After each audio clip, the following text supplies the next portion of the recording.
Yo creo que las diferencias siguen siendo las mismas del siglo XVI. Es decir, el protestantismo piensa que la única regla de fe y conducta es la Biblia, frente a la Iglesia Católica, que cree en la Biblia y la tradición, además interpretada por la jerarquía eclesiástica. La segunda es la creencia de que solo Cristo salva y es mediador, frente a la visión católica, que insiste en la existencia de una serie de mediadores que van más allá de Cristo. Y la tercera es el hecho de la salvación por gracia, que se recibe a través de la fe, a diferencia del catolicismo, que cree en una salvación por méritos personales. Eso es San Pablo, también. ¿no es cierto? Peca fuerte, totalmente, pero cree más fuerte. Bueno, esa no es una expresión de Pablo, pero Pablo, por ejemplo, dejó escrito que por gracia somos salvos a través de la fe, no por obras, para que nadie se gloríe. Efesios capítulo 2, versículos y ahí va, 8 y 9. A lo que voy es básicamente la fe te salva. Tú puedes ser un gran pecador, pero te salva la fe. No, lo que salva es el sacrificio de Cristo, que es aceptado a través de la fe. Es decir, muchas veces desde la perspectiva católica se piensa que los protestantes oponen la fe como una obra. Es decir, en vez de sumar una serie de obras, yo pago con la fe mi salvación con la fe. No, no es esa la idea. La idea es que la salvación la ha ganado Cristo al morir expiatoriamente en la cruz, y que ese sacrificio se recibe a través de la fe. Y eso opera en la persona lo que la Biblia llama un nuevo nacimiento, un cambio de vida. Pero entonces ahí tus obras individuales no tienen nada que ver. Tú puedes ser un gran pecador, pero como Cristo se murió, porque las obras son precisamente la respuesta de gratitud a la salvación gratuita de Dios. Es decir, las obras no son para que yo me salve, son porque yo ya he sido salvado. Y esa es la visión protestante. Pero si la fe es un don de Dios que no depende del mérito de la persona, entonces su salvación tampoco depende de su mérito. No, sino claro de que no. Claro que no. Efectivamente, la salvación no depende de nuestros méritos. La salvación depende del mérito y del esfuerzo que uno pone en la vida por obrar bien. Este es un narco que es creyente y se salva. Bueno, vamos a ver, aquella persona que efectivamente reconoce que es pecador, cosa que afecta a todo el género humano, y que pone su fe en el sacrificio de Cristo en la cruz, efectivamente es una persona que es justificada a través de la fe, como explica Pablo, por ejemplo, en la carta a los Romanos o la carta a los Gálatas.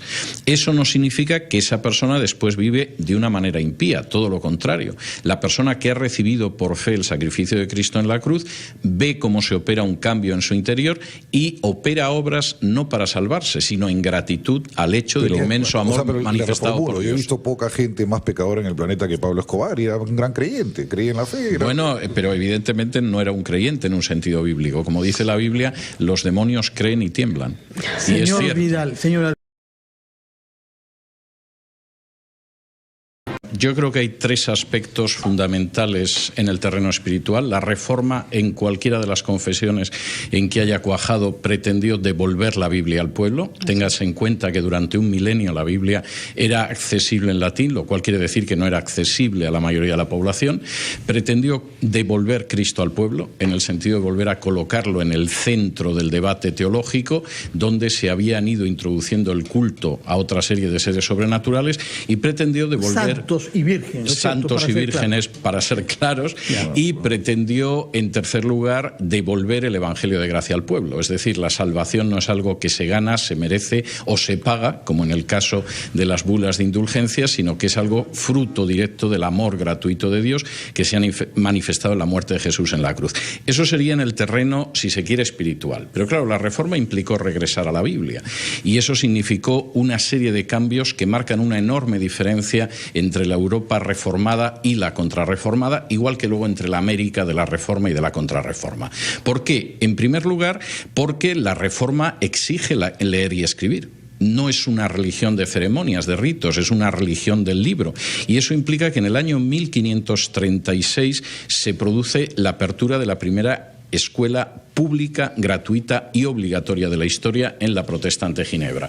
En el Perú no ha habido una ley de educación pública hasta bien entrado el siglo XIX. La Reforma tuvo dos grandes aliados. Uno fue el libro, que empieza con Gutenberg. Uno es el libro. Es como el Internet. Si no hubiera habido libro, no hubiera leído y no se hubiera expandido las traducciones que hubo. Bueno, es que los adelantos técnicos, ¿no? Los adelantos técnicos siempre ayudan a la causa de la libertad. Y luego la protección de los príncipes alemanes. Acá un tema político. Los príncipes alemanes necesitaban un adalid para pelear contra el Papa. Sí, pero no todos los príncipes alemanes apoyaron la reforma. Algunos fueron claramente contrarios a la reforma y el propio emperador, que era Carlos I de España y V de Alemania, era contrario. Pero se estaban enfrentando al emperador. Federico el Sabio se dio cuenta que este era un instrumento político bastante útil. Pero eso no sucedió ni en toda Alemania y por supuesto no en el resto de Europa. No pasó en Inglaterra. En Inglaterra la reforma fue perseguida inicialmente por Enrique VIII. De hecho, la reforma no cuaja en Inglaterra hasta Eduardo VI. Fue perseguida en Francia, en Suiza, etc.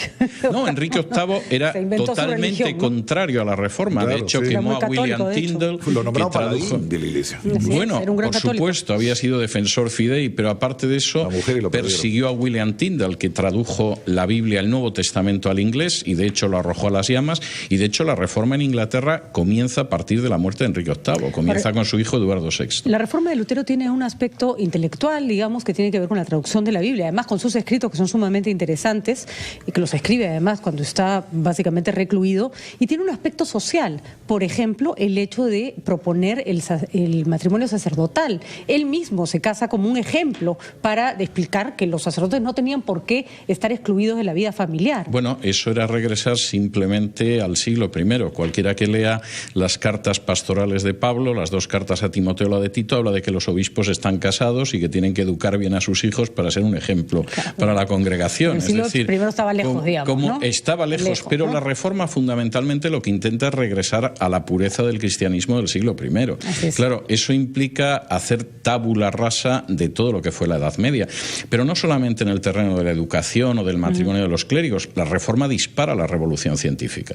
Es decir, durante un periodo enorme de tiempo que llega hasta el siglo XX, la revolución científica está en manos de protestantes. Por ejemplo, del año 1900 al año 1990, el 66% de los premios Nobel en ciencias fueron protestantes. El 22% fueron judíos educados en naciones protestantes. Además,